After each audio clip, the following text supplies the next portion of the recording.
Speaker wa Parliament Rebecca Kadaga asabye omulabirizi w'Ebusoga okwongera amaanyi mu bifo byonna eby'okulamaga kisobozesa abantu okwongera okubimanya kubanga abamu tebabimanyi. Eno ningejo ba Nigeria baliva Nigeria kuita kula mulumba bameka baje wagonza kuife wano tuli waitulo batono n'okufula Huntington Mata kumwagira kunga Mata lwali lutalo. Kadaga okwogera bino yabadde ayogerako eri abakristaayo ekyando ng'abalamaga ku lunaku lwa Bishop James Huntington gwe battira ekyando. Kadaga asabye abantu okwongera okwawagira ng'abasakira.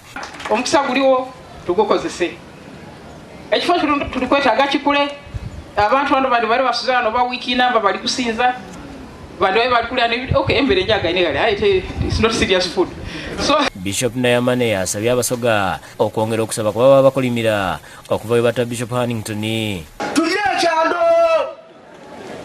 leke emirimu gyona tujye ekyando aye webaka ekikolimu tobakumata nebloke ekubanda nga towulira aye Yesu wulira okusaba kaife olwaleero aye Yesu tutoleka ekikolimu ng'abasoga. Nayamane agambye nti okumanya nga Busoga bagikolimira buli kimu ng'envunza, enjala, endwadde, obutamanya, enkwe n'obutayagaliza biri Musoga bw'ati n'abasaba okusaba basobole okuggyako ekikolimo. Busoga tuli banvuuza is our identity. Nvuuza abasoga bizinesi efe yakusika capati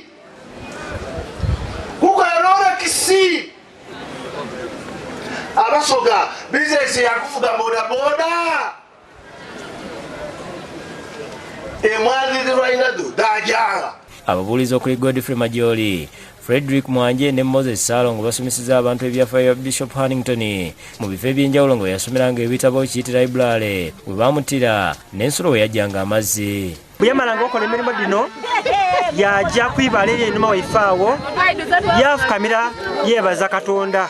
Muno muyaterekanga ebitabo byeno by'okukozesa era gano bwe yasomanga meyabuulira abantu. Ate omulabirizi wa Mityana Dr. Samuel Stephen Kazimba akyamudde abakristaayo bw'atongoza ebizimbe bisatu mu kibuga Mityana nga byonna bya bulabirizi. Kino omulabirizi akikoze ng'ajaguza okweza emyaka 8 ng'aweereza ng'omulabirizi owa Mityana. Okusooka abakristaayo bakuŋŋaanidde mu kkanisa Lutikko Namukozi ey'obulabirizi ne beetaba mu kusaba okw'okwebaza Katonda olw'obuweereza bw'omulabirizi. Bishop Kazimba ayogedde ku myaka egiwedde n'agamba nti bingi ebituukiddwako naddala okulongoosa embeera z'abaweereza, kyokka n'asuubiza nti kati atandise emyaka emirala era obuweereza obusingako bugenda kubeerawo. Okuzimba ebizimbe bizimbiddwa mwe muli ofiisi y'obulabirizi, ennyumba y'omulabirizi okugigaziya, ate era ne hall ne conference center. Mu kiseera kino ekkanisa y'obulabirizi ezimbibwa ng'egenda kumalawo obuwumbi obusukka mu 3 era ng'abakristaayo basonze ensimbi ezisobe mu kadde 17. Oluvannyuma omulabirizi n'abagenyi b'abalala bagenze okutongoza ebizimbe mu ngeri eyeewuunyisa. Ekimu ku bizimbe bino kiri Namukozi nga kyakalina era nga kyabbuddwamu omulabirizi eyawumulo owa Mityana Wilson Mutebi. Bw'avudde wano n'agenda emisize 4 nayo n'atongoza ekirala eky'amaduuka n'asimba n'omuti. Mu kibuga wakati obulabirizi buliko ekizimbe kibuguze eky'amaduuka nga kino kibbuddwamu omulabirizi eyawumula Danstan Bukenya nakyo ne kitongozebwa.